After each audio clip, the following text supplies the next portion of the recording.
ఎలాంటి అనారోగ్య సమస్యలకైనా సిమ్టమ్స్ కాదు రూట్ కాజ్ ని సరిచేయటం సెల్ హెల్త్ క్లినిక్ ప్రత్యేకత. పొద్దున్న లేవగానే కార్బోహైడ్రేట్ రిచ్ బ్రేక్ఫాస్ట్ చేయొద్దు. మనం ఏంటి ఇంత అన్నము లేదంటే ఇడ్లీ దోశ అన్నిట్లో కార్బోహైడ్రేట్సే. ఓకే, ప్రోటీన్ అనేది లేదు. సో ఫస్ట్ మీల్ ఏదైతే ఉంటుందో అది ప్రోటీన్ ఉంటే చాలా మంచిది. Okay, quality fat quality protein ఉంటే ఆరోగ్యం చాలా మంచిది. పొట్టలు రావు. సరే ఏం తినాలి సార్? మరి ఏం తినాలి? అందరూ ఇడ్లీలు పూరీలు తింటారు కదా. కోడిగుడ్లు బెస్ట్ నాన్ వెజిటేరియన్స్ అయితే. వెజిటేరియన్స్ అయితే ఎటువంటి కార్బోహైడ్రేట్ లేనివి స్ప్రౌట్స్ అయినా పర్లేదు, వెజిటబుల్ సాలెడ్స్ అయినా పర్లేదు, డ్రై ఫ్రూట్స్ అయినా పర్లేదు. అవి నానబెట్టింది రాత్రి ఇప్పుడు నానబెట్టింది పొద్దున తినడం, అది ఫస్ట్ మీల్ తీసుకుంటే మంచిది. అండ్ 2 మీల్స్ సరిపోతాయి సార్. మనం అనవసరంగా 3, 4, 5 సార్లు తింటున్నాం. ఓకే, అంత తినాల్సిన అవసరం లేదు. 2 మీల్స్ చాలు. 2 మీల్స్ చాలు. అండ్ ఐడ్రీమ్ ద్వారా నేను ఒకటి ఇంపార్టెంట్ విషయం తెలియజేస్తాను అందరికీ. ఏంటంటే మన పిల్లలకి స్కూళ్ళలో లంచ్కి ముందు ఒక స్నాక్, లంచ్ తర్వాత ఒక స్నాక్ ఇవ్వడం జరుగుతుంది. అది చాలా చాలా డేంజరస్. అంత తిండి అవసరం లేదు. అవి కూడా ఏంటి కార్బోహైడ్రేట్ ఇచ్చే. కొందరు మ్యాగీ పంపిస్తున్నారు, కొందరు టిఫిన్లు బయట కొన్ని టిఫిన్లు పంపిస్తున్నారు. అవి మంచిది కాదు. So 2 meals enough. ఓకే, మధ్యాహ్నం లంచ్ చేయొచ్చు అంటారా? బ్రంచ్ చేస్తే బెస్ట్ సార్. 10-11కి ఒకటి తినేసి 6-7కి ఇంకోసారి తినేసి సరిపోతుంది. సూర్యుడు ముగిసే ముందే తినేస్తే బెస్ట్. ఓకే, అంటే రైస్ తినొద్దు అంటారా? తక్కువ తినాలా. రైస్ తినండి తక్కువ. మనం సౌత్ ఇండియన్స్ తెలుగు రాష్ట్రాల వాళ్ళు అన్నం తినకుండా ఉండలేము. కొద్దిగా అన్నం తినాలా. దాంట్లో ప్రోటీన్ ఉండాలా. ప్రోటీన్ అంటే నాన్ వెజిటేరియన్స్ అయితే మటన్, చికెన్, ఫిష్, ఎగ్ లాంటిది. కొంచెం ఫైబర్ కలుపుకోవచ్చు, కొన్ని సాలెడ్స్ కలుపుకోవచ్చు. వెజిటేరియన్స్ కూడా వాళ్ళు కూరగాయలు ఎక్కువ తినాలా, పప్పు తినాలా, పెరుగు తింటే చాలా మంచిది. అందరూ పర్టికులర్లీ వెజిటేరియన్స్ పెరుగు ఖచ్చితంగా తినాలా. Okay, very very very important sir. ఇది అందరు మిస్ అవుతారు. ఎందుకంటే పాలు పెరుగులోనే మన వెజిటేరియన్స్కి దొరికే vitamin B12. Okay, otherwise sufficient vitamin B12 అందరు అఫోర్డ్ చేయలేరు. కొన్ని సీడ్స్ అంటారు, ఫ్రూట్స్ డ్రై సీడ్స్ అంటారు, కానీ అవి అందరు తినలేరు. పెరుగు సింపుల్ అండ్ ఈజీగా దొరుకుతుంది. సామాన్య ప్రజలు కూడా అది కొనుక్కోవచ్చు. అవును. బట్ ఓవరాల్గా నేను ఒకటి ఏం చెప్తాను సార్, వెజిటేరియన్స్ మాత్రం వైటమిన్ B12 సప్లిమెంట్ తీసుకుంటేనే మంచిది. ఒక గోళీ బెటర్. వెజిటేరియన్స్ నాన్ వెజిటేరియన్ తప్పకుండా చికెన్, మటన్లు తినాలి బాగా.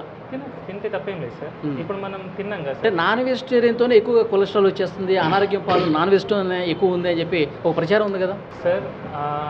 కొలెస్ట్రాల్ అనేది మన డైటరీ, మనమైతే కొలెస్ట్రాల్ తింటామో దాంతో రక్తంలో పెద్దగా కొలెస్ట్రాల్ పెరగదు. యాక్చువల్లీ జెనెటిక్ డిఫార్మిటీ ఉంటే అది కొందరికి ఒకరికి ఉంటుంది, కానీ మ్యాక్సిమం జనాలకి తినే కొలెస్ట్రాల్తో బ్లడ్లో కొలెస్ట్రాల్ పెరగదు. ఓకే, ఓన్లీ 10%, 15% పెరుగుతుంది. సో కొలెస్ట్రాల్ దేంతో పెరుగుతుంది? మనం లివర్ తయారు చేస్తుంది కొలెస్ట్రాల్. ఓకే, ఎప్పుడైతే బాడీకి అవసరం పడుతుందో. ఇప్పుడు ప్రతి హార్మోన్కి కొలెస్ట్రాల్ అవసరం. ఒక్కొక్క సెల్ మెంబ్రేన్ ఉంటుంది, అది తయారు కావడానికి కొలెస్ట్రాల్ అవసరం. ఓకే, సో అందుకే కొలెస్ట్రాల్ చాలా ముఖ్యం. కొలెస్ట్రాల్ మన కొలెస్ట్రాల్ రాదు అంటారు సార్. కొలెస్ట్రాల్ తింటే కొలెస్ట్రాల్ రాదు. ఇంకా సాచురేటెడ్ ఫ్యాట్తో కొన్ని కొలెస్ట్రాల్ వస్తుందని చెప్తారు. LDL కొలెస్ట్రాల్ పెరుగుతుంది అంటారు, కానీ LDL కొలెస్ట్రాల్ కూడా 2 రకాలు, లార్జ్ బాయింట్, స్మాల్ డెన్స్ అని. ఫ్యాట్ తింటే పెరిగేది మ్యాక్సిమంగా లార్జ్ బాయింట్ ఎక్కువ పెరుగుతుంది. స్మాల్ డెన్స్ పెరిగేది అది కార్బోహైడ్రేట్స్ ఎక్కువ తీసుకుంటే, షుగర్ ఎక్కువ తీసుకుంటే, చక్కెర, అప్పుడు స్మాల్ డెన్స్ పెరుగుతుంది. అందుకే చక్కెర ఎక్కువ వాడితే హార్ట్ అటాక్ వచ్చే. ఓకే, చాలా మందిలో ఒక డౌట్ ఉంది సార్, మీరు గత వీడియోలో కూడా చెప్పారు, నెయ్యి తినటం మంచిదా కాదా? పెద్ద డాక్టర్లు కూడా నెయ్యి అసలు తినకండి, చాలా లిటిల్ బిట్గా తీసుకోండి ఒకవేళ తీసుకునేదంటే అని చెప్తాను. సరే, ఇన్ మోడరేషన్ నెయ్యి చాలా మంచిది. ఎసెన్షియల్ ఫ్యాటీ యాసిడ్స్ ఉంటాయి, అవి నెయ్యిలో ఉంటాయి. చాలా చాలా మంచిది.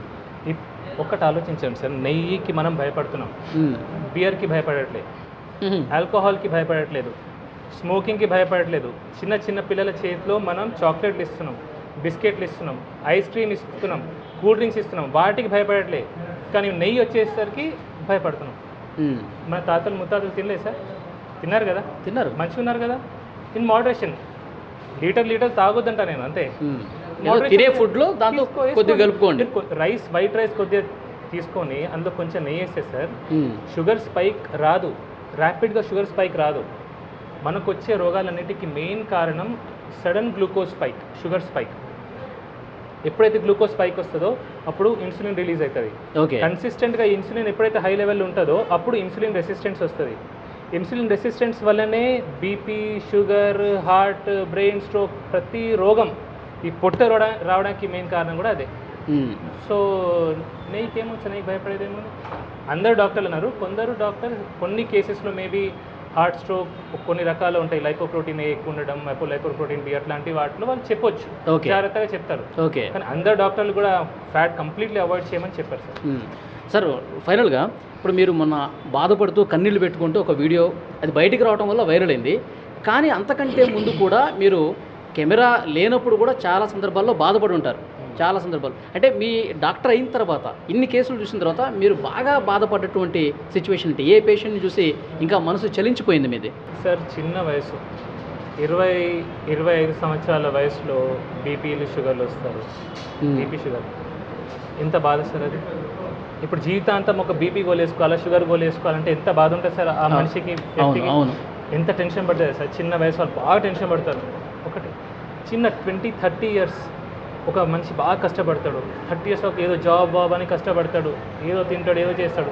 30 ఇయర్స్కి పెళ్ళయి ఇద్దరు చిన్న పిల్లలు ఉంటారు, పక్షవాతం, గుండెపోటు. ఎట్లుంటుంది సార్ ఆ ఫ్యామిలీ, ఎంత డివాస్టేట్ అయిపోతుంది సార్. వాడు పని చేస్తే కానీ ఇల్లు నడపలేని పరిస్థితిలో ఇమాజిన్ ఎట్లుంటుంది ఆ పరిస్థితి. జీవితం ఒక్కసారి తలకిందులు అయిపోవడం కదా. ఇమాజిన్ సార్ అసలు అది. నేను ఇంతమందిని చూసి ఆ బాధ అదంటే ఇప్పటికీ బాధ అవుతుంది సార్. సో దీన్ని మీ కళ్ళల్లో కనిపిస్తుంది ఆ బాధ అంతా కూడా. ఓకే, ఇంకొకటి పేషెంట్స్ చాలామంది వస్తున్నారు, నేను కూడా మాట్లాడే ప్రయత్నం చేశాను. వాళ్ళు ఆ వీడియోలో చూసి సార్ మాకు దేవుడితో సమానం అని చెప్పి మాట్లాడుతూ ఉన్నారు. మీకు కలిసినప్పుడు కూడా అదే విషయం చెప్తూ ఉంటారా? చెప్తారు, పాటలు కూడా రాస్తారు, పాటలు కూడా పాడతారు. కానీ నేను దేవుని కాదు సార్. అసలు నేను దేవుని ఎట్లయితే జస్ట్ చాలా దూరం నుంచి వచ్చాను సార్, సుదూర ప్రాంతం నుంచి మీ దగ్గరికి మిమ్మల్ని కలవటానికే వచ్చానని చెప్పి చెప్తున్నారు కదా, అట్లా అన్నప్పుడు మీకు ఏమనిపిస్తుంది? బాధ అవుతుంది. నా వల్ల ఒకరు బాధపడుతున్నారు, నన్ను కలవడానికి ఇంత దూరం నుంచి వచ్చి ఇబ్బంది పడుతున్నారు అనేది నాకు ఒక బాధ.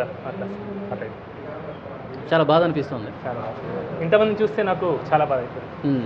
ఉండదు సార్, అసలు ఎందుకు రావాలి సార్ అని. ఇంకా బాధ కాదు, కోపం కూడా వస్తుంది అప్పుడు. నేను చెప్తూనే ఉంటాను.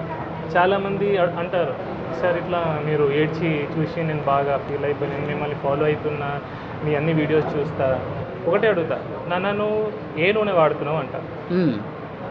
నవ్వుతారు, సార్ రిఫైండ్ ఆయిల్ అంటారు, ప్యాకెట్ నూనె అంటారు. మళ్ళీ అది బాధ నాకు. చక్కెర వాడడం మానేసావా, ప్రతి మీల్లో కొంచెం ప్రోటీన్ తీసుకుంటున్నావా. సో నేను చెప్పేది ఆచరించకపోతే నన్ను ఇంత ప్రేమించిన ఏం లాభం సార్? ప్రేమ ఎప్పుడు కనిపిస్తుంది సార్? ఇప్పుడు ఒక మనిషి నేను ప్రేమించిన అంటే దాని మీనింగ్ ఏంటి? ఆ మనిషి చెప్పేది వినాలా, ఆచరించాలా. ఆచరణలో పెట్టకుండా జస్ట్ మిమ్మల్ని అభిమానిస్తా, నేను ప్రేమిస్తా. చాలామంది సార్ ఇప్పుడు నన్ను ఫాలో చేస్తాను, చాలామంది ఫాలో అవుతున్నారు, చాలామంది పెరిగారు. కానీ ఏం లాభం సార్ అది? అసలు చెప్పింది విననప్పుడు ఏం లాభం అంటారు? అంతే కదా సార్. ఓకే, ఎందుకంటే ఇది నన్ను ఫాలోవర్స్ పెరుగుతారనే ఉద్దేశంతో నేను చెప్పిన మాటలు కాదు. నేను గత 5-6 సంవత్సరాల నుంచి మొత్తుకుంటూనే ఉన్నా. నేను నా ప్రీవియస్ వీడియోస్ అన్ని చూస్తే చెప్పి నేను అలసిపోయి బాధ అనుకుంటూ వచ్చింది మీకు. చాలా మందిలో ఒక డౌట్ ఉంది సార్, విక్రాంత్ సింగ్ ఠాకూర్ ఆయన ఏంటి నార్త్ ఇండియనా అని ఒక డౌట్ వస్తుంది చాలామందికి. చాలామంది కామెంట్లు కూడా పెడతా ఉన్నారు, ఏమంటారు? ఇక్కడే నాకు పుట్టి పెరిగింది. 4 ఫాదర్స్ నార్త్ ఉండే సార్. అది అంత ఎగ్జాక్ట్లీ బ్యాక్గ్రౌండ్ నాకు తెలియదు. మా మదర్ టంగ్ హిందీ. ఓకే, కానీ నాకు తెలుగు అంటే ప్రేమ. బా సూపర్. సో అంటే తెలుగు వాళ్ళు ఇబ్బంది పడుతుంటే అసలు చూడలేకపోతున్నారు మీరు. అండ్ కష్టపడి తెలుగు నేర్చుకున్నా సార్. అంటే నేను మాట్లాడే తీరు కూడా వీలైనంత వరకు నేను తెలుగులోనే మాట్లాడతా. నాకు హిందీ ఇంకా పర్ఫెక్ట్గా వస్తుంది. ఇంగ్లీష్ చాలా బాగా వచ్చు. చాలా మంది అడుగుతారు, సార్ తెలుగులో ఇంగ్లీష్లో వీడియోస్ పెట్టండి, హిందీలో మాట్లాడండి. కానీ ఐ లవ్ తెలుగు. సో ఆ తెలుగు మీద ప్రేమ వల్ల నేను తెలుగులో. మీరు ఎక్కడ పుట్టి పెరిగింది ఎక్కడ సార్? పుట్టింది Karimnagar civil hospital sir. Okay, కానీ స్టార్టింగ్ ఇయర్స్లో నేను నార్త్ ఇండియాలో ఉండే సార్. ఓకే, 5th క్లాస్ వరకు నార్త్లో ఉన్నాను. 5th 6th క్లాస్లో మళ్ళీ కరీంనగర్ రావడం జరిగింది. సో వచ్చిన తర్వాత ఇక్కడే చదువులన్నీ అలా జరిగింది. ఓకే, సో ఫైనల్గా టైమ్ న్యూరో కేర్ హాస్పిటల్, చాలామంది ఈ టైం అనే పేరుని ఎడ్యుకేషన్ ఇన్స్టిట్యూషన్స్కి ఎక్కువగా పెడుతూ ఉంటారు. టైం న్యూస్ మీడియా కావచ్చు, ఎడ్యుకేషన్ సంస్థలకి టైం అని పెడుతూ ఉంటారు. మీరు స్పెసిఫిక్గా టైం అని పెట్టడానికి ఏదైనా రీజన్ ఉందా మీ హాస్పిటల్కి? చేయడం కోసమే సార్, ప్రజల్ని ఎడ్యుకేట్ చేయడం కోసమే. నేను ఒకరినైనా సరే 10 మందినైనా సరే మార్చగలిగితే అయితే ఒక సంతోషం ఇప్పుడు ఉంది సార్. ఎందుకంటే కొన్ని చోట్ల నేను వింటున్నాను, ఇస్కాన్లో కొన్ని చోట్ల ఈ ప్లాస్టిక్ ప్లేట్స్ పోయి వాళ్ళు బ్యాంబూ ప్లేట్స్ స్టార్ట్ పెట్టారు. అవును. కొన్ని ఊర్లలో కూడా స్టీల్ ప్లేట్ బ్యాంక్ స్టార్ట్ చేశారు. సో ఇట్లాంటివి జరగాలి సార్. ఓకే, ఇవన్నీ మీరు గత వీడియోలోనే చెప్పున్నారు కదా? ఇవన్నీ గత వీడియోలో అంటే వింటున్నాను సార్. ఇప్పుడు ఈ మధ్యలో ఆఫ్టర్ ఒక క్యాన్సర్ ప్లేట్ గురించి చెప్పిన తర్వాత ఈ మార్పు అనేది వస్తుంది. ఓకే. సో పీపుల్ ఎడ్యుకేట్ అవుతున్నారు, కొద్దిగా అయినా స్టార్ట్ అయింది. సో ఇది జరగాలని ఉద్దేశంతోనే ఒక టైం అని ఎడ్యుకేట్ చేయాలని దాంతో పెట్టండి. Okay. So thank you very much sir. మిమ్మల్ని కలవడం నాకు కూడా చాలా